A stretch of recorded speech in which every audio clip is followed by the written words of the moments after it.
Have you ever wondered about the mystery of the brilliant white temple gleaming over the San Luis Rey River Valley? What is the Rosicrucian Fellowship, and why do they settle in Oceanside? Join us in discovering the answers to these and other questions as we explore the Oceanside Rosicrucian Fellowship story.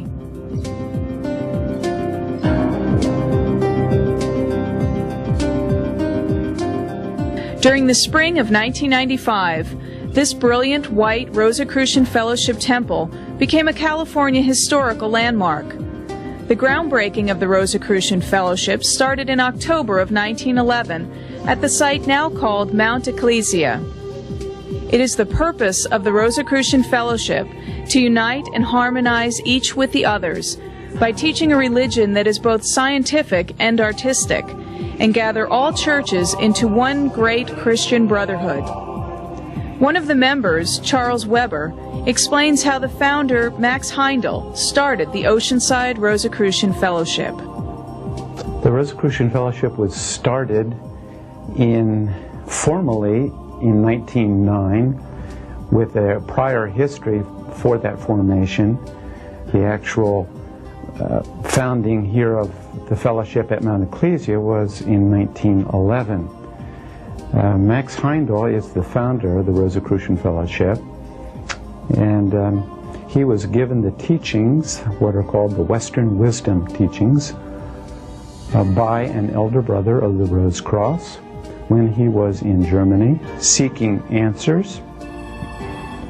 He brought those teachings back to the United States in the form of a book which was originally given to him as thought transference by one of the elder brothers, and he translated from the German.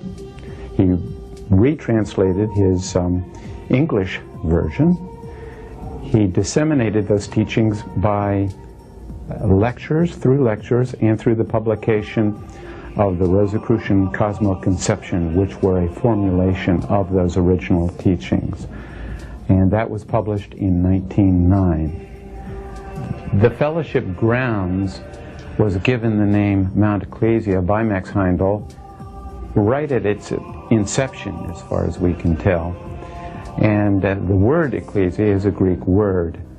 It means a company of believers, or those who are summoned, or those who are called. And in its American or English sense, it has come to mean those things pertaining to a church, as in ecclesiastical.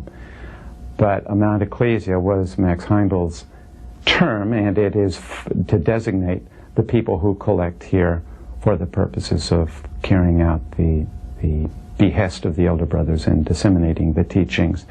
Max Heindel chose this area. He was given some clues as to what area would be appropriate, this area being in the environs. At that time, it was in the environs of Oceanside, because the Oceanside city limits were further towards the ocean.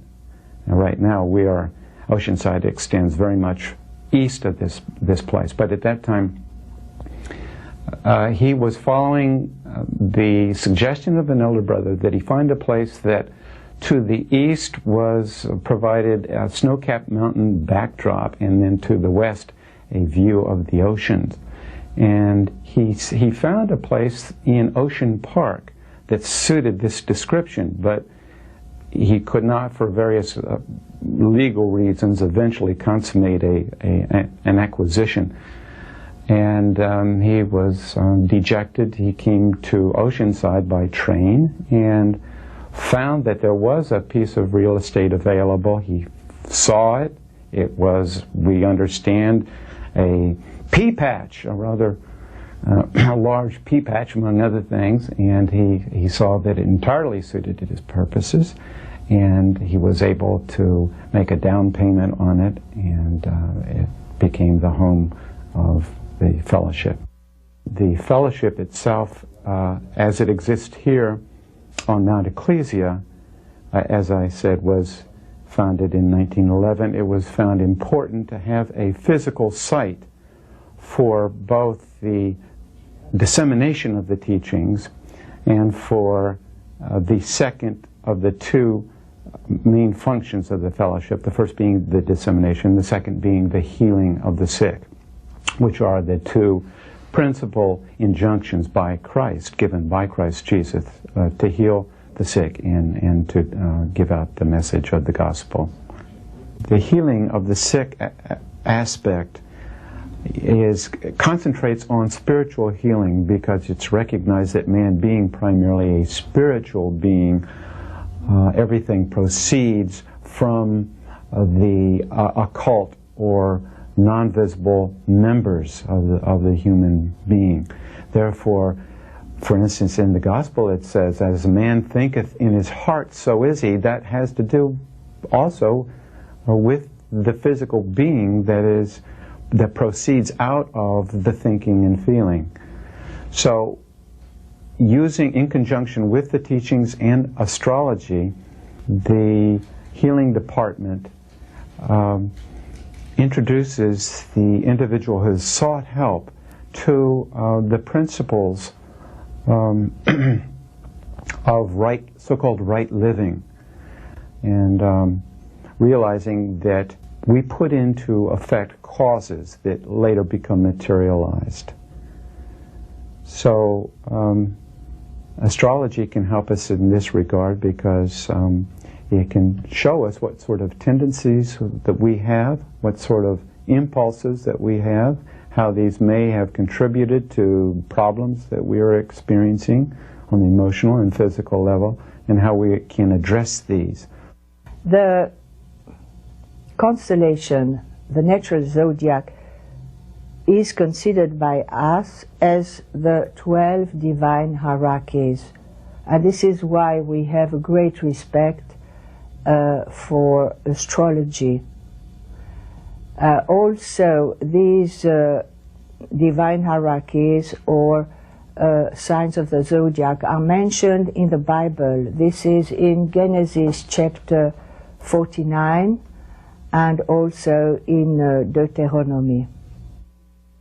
If the student in astrology or the astrology is able to understand an horoscope, to help a person, because what is included in a horoscope are the lessons already learned by an immortal spirit, by a spirit, and the lessons which must still be learned. So it is evident that if we consider astrology this way, there are lessons to learn on how to have correct thoughts, how to have correct emotions, and how to keep a good health. To accomplish the purposes of the Rosicrucian Fellowship, we have a few activities. One of the first activity is to spread our teaching through correspondence courses.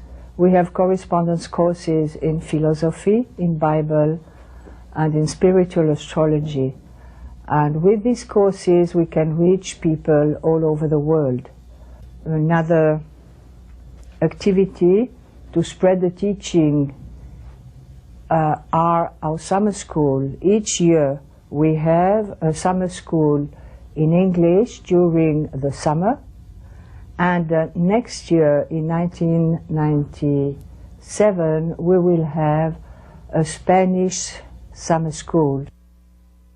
Other activities we have are the Raise magazine, and through the Raise magazine we also spread our teaching. The Raise magazine always include a message from Max Endel, always include something on the cosmoconception and something on our Bible. You know, people always think that either a religious order or a spiritual order has, or organization or association has something to hide. And this is the first thing we say. We have nothing to hide. Everything here is open. the teaching is available to everybody. Our services, temple service, healing service, are open to everybody.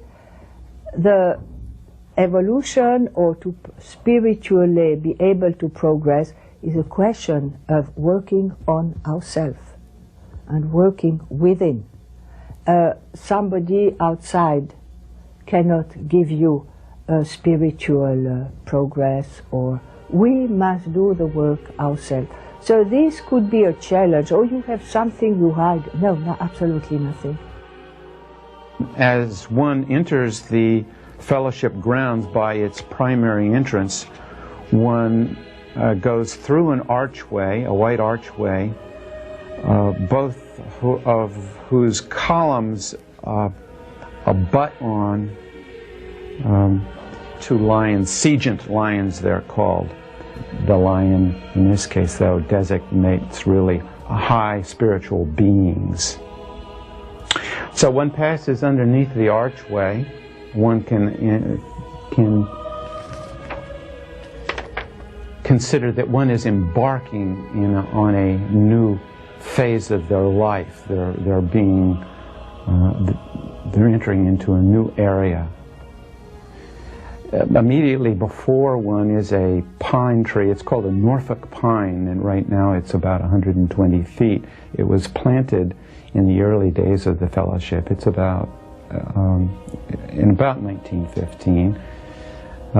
It's called a Norfolk pine because that species was brought from the Norfolk Islands in the South Pacific by Captain Cook.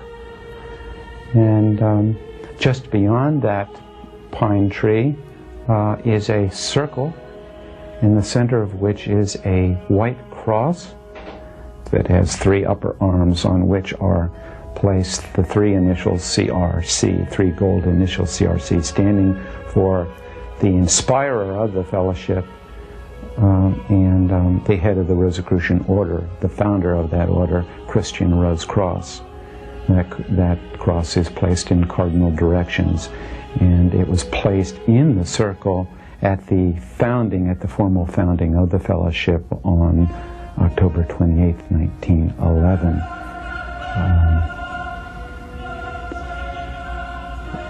The street on which the main street of the fellowship is called Ecclesia Drive. One has already gone by the administration building, which is on the left, and at one time a flag was flown for the fellowship bearing its symbol, which consists of a white cross that has 7 red roses around its upper portion, the upper arm, and it's in a background of a star with a single apex pointing upward.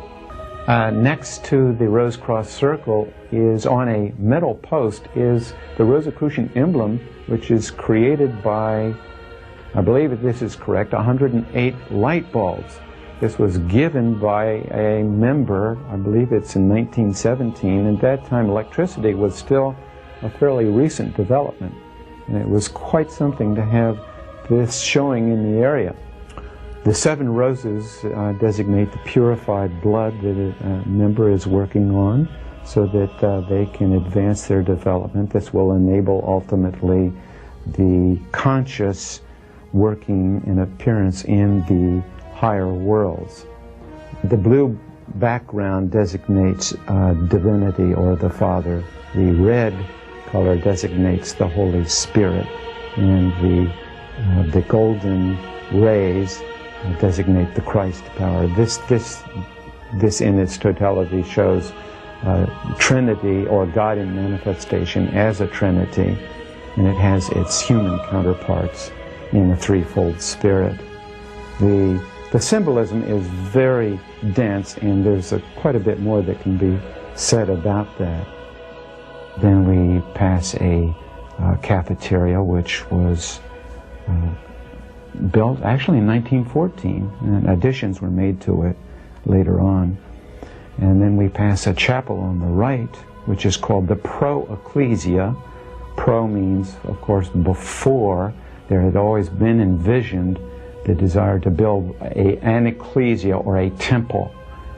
And so this was created or built in advance of the temple, and it was finished. It was erected in a remarkably short time, something like 4 months, completed in 1913. There is a remark that it is of a Spanish or Moorish style, and that's in conformity to a lot of the buildings in the area. The old mission is built in that architectural style. And further on, there was a major building that's no longer here that was called the Rosicrucian Lodge. And one then proceeds to the guest house. Formerly that was called the sanitarium. That was finished in 1938, and that was built to house people who were coming here to be healed of various disorders. It has subsequently become a residence for both workers and for guests who attend our summer school or who are visiting the area in Mount Ecclesia and want to spend some time here. If one views the healing department from above, one sees that it is cast in the form of a cross. In this case, it's less the Latin cross than a Greek cross. The arms are more equal, the forearms are more equal, and there's a cupula over what would be the transept where the two arms intersect. And this is where a chapel is located, and healing services are conducted in this chapel every morning for persons who desire to be on the healing list and to receive healing assistance. There is the emblem of the Rosicrucian Fellowship in glass in that chapel, in the dome, and the light coming through that casts a beautiful effect on the room. It's a lovely room to be in. Has a very healing sense to it. One other thing about the Leo significance, that is to say the lion significance, when we're talking about the two Segent lions which are at the entranceway to the fellowship grounds, the Mount Ecclesia, or rather the Ecclesia Drive itself, is in the Leo form. All of the signs have logos or symbols, and the Leo sign looks like you could describe it either as a N, a letter N, or simply a hemisphere. And the temple is inscribed in a circle that is at one end of this Leo script or logo, and then it rises up, and the upper part of it passes the guest house, and then it descends again, goes past the Rosecross circle, and then comes out through the archway. And this exactly shows that Leo character, as it is in astrology. The temple itself was, the cornerstone for the temple was built in 1914, but due to lack of funds, among other things, the temple was not actually begun, its physical structure was not actually begun until 1920. It also was raised in a remarkably short time. Its architect, a gentleman from San Francisco by the name of Kramer, did the work for us, but Max Heindel actually prepared, he did the diagram for it, he did the original blueprint, created largely the blueprint for it. Shows, indicating he was a man of many talents. One enters in through two doors, each of which bear either the Leo lion or the Aquarian water bearer, and they're inscribed in the wood, incised into the wood. One enters through the two pillars. You can also talk about the two pillars at the entranceway too, and these designate a variety of features or facets. It describes the feminine and masculine polarities in each individual. It describes the two nervous systems in an individual. It describes the two paths that an individual may take depending on their own temperament, the mystic or the occult path.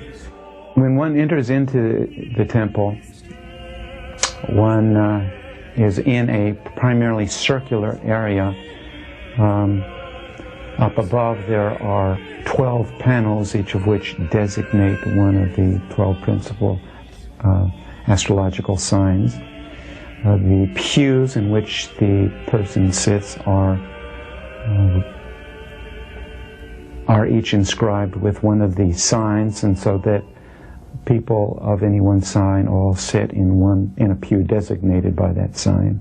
This is in order to both organize the energies of the individual in an appropriate way, and to keep that organization consistent from day to day.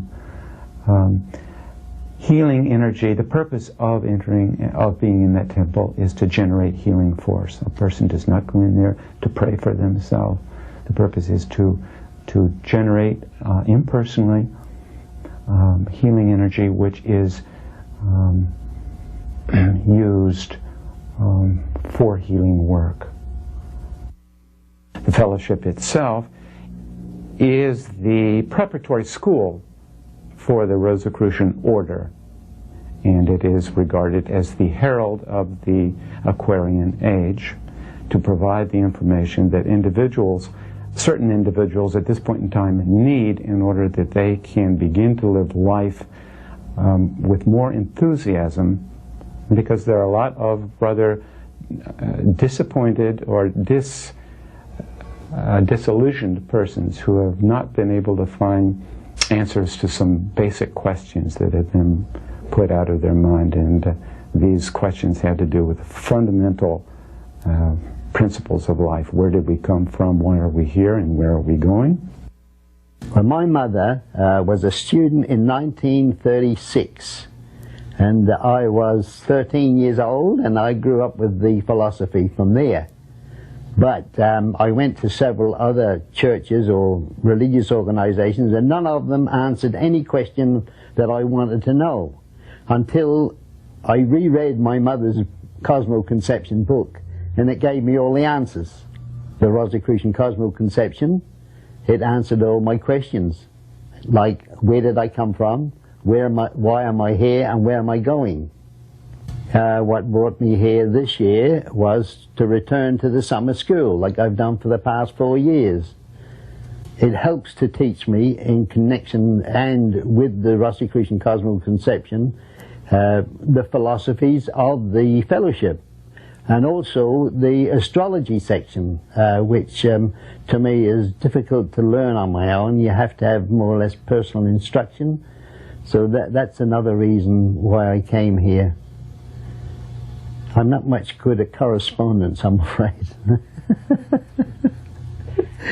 At the school we had approximately 40 students, probationers and students, and ordinary people came in just to hear the lectures, hopefully to be members. The experience of being on the grounds, the high vibrations, gives you a feeling of elation. When you come here, it elates you so much that you want to come back, and that's why I keep coming back year after year. When I am here, what I try to accomplish is just to help the fellowship to go in the 20th century in a good shape and in the best way we could go on spreading the teaching. So I try to computerize the work here to help with that kind of work, and also to bring the teaching on internet. These are my goals. You know, I think that teaching can be helpful to a lot of people who just choose to study it and are inclined to look for answers to their questions. So this is one of my, I think, one of my tasks, just to make this teaching available to as many people as possible.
Once you get involved with the fellowship, you live and breathe it because you know it's the truth.